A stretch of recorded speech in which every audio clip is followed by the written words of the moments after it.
وكان من دعائه عليه السلام لنفسه وأهل ولايته: اللهم صل على محمد وآل محمد يا من لا تنقضي عجائب عظمته. صل على محمد وآله واحجبنا عن الإلحاد في عظمتك.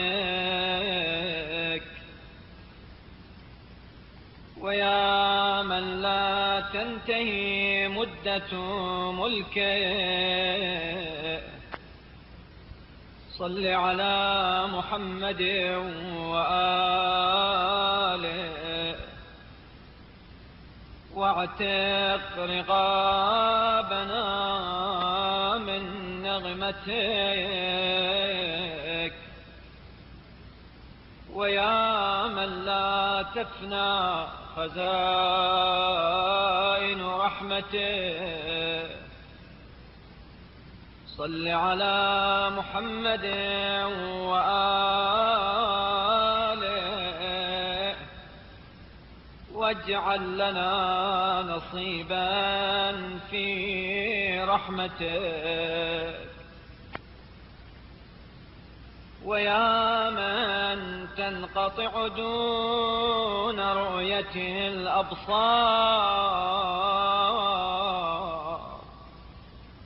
صل على محمد وآله وأدننا إلى قربك. ويا من تصغر عند خطر الأخطار، صل على محمد وآله وكرمنا عليك. ويا من تظهر عنده بواطن الأخبار، صل على محمد وآله ولا تفضحنا لديك.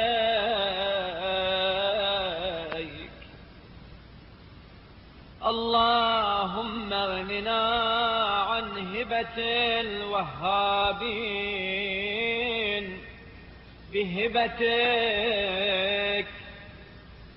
واكفنا وحشة القاطعين بصلتك، حتى لا نرغب إلى أحد مع بذلك، ولا نستوحش من أحد مع فضلك. اللهم فصل على محمد وآله وكد لنا ولا تكد علينا، وامكر لنا ولا تمكر بنا، وأدلنا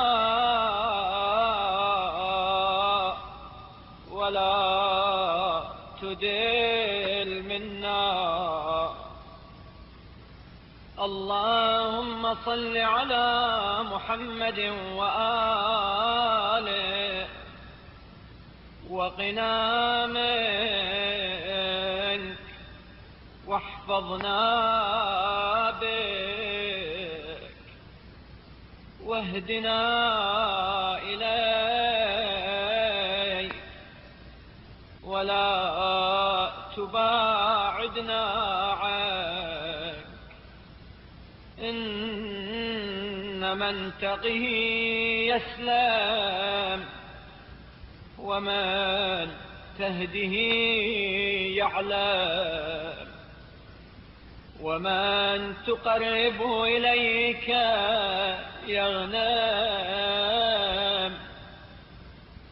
اللهم صل على محمد وآله، واكفنا حد نوائب الزمان وشر مصائد الشيطان ومرارة صولة السلطان. اللهم إنما يكتفي المكتفون بفضل قوتك، فصل على محمد وآله واكفنا. وإنما يعطي المعطون من فضل جدتك، فصل على محمد وآله واعطنا. وإنما يهتدي المهتدون بنور وجهك، فصل على محمد وآله واهدنا. اللهم إنك من واليت لم يضرره خذلان الخاذلين، ومن أعطيت لم ينقصه منع المانعين، ومن هديت لم يغوه ضلال المضلين. فصل على محمد وآله، وامنعنا بعزك من عبادك، واغننا عن غيرك بإرفادك، واسلك بنا سبيل الحق بإرشادك. اللهم صل على محمد وآله، واجعل سلامة قلوبنا في ذكر عظمتك، وفراغ أبداننا في شكر نعمتك، وانطلاق ألسنتنا في وصف منتك. اللهم صل على محمد وآله، واجعلنا من دعاتك الداعين إليك، وهداتك الدالين عليك، ومن خاصتك الخاصين لديك، يا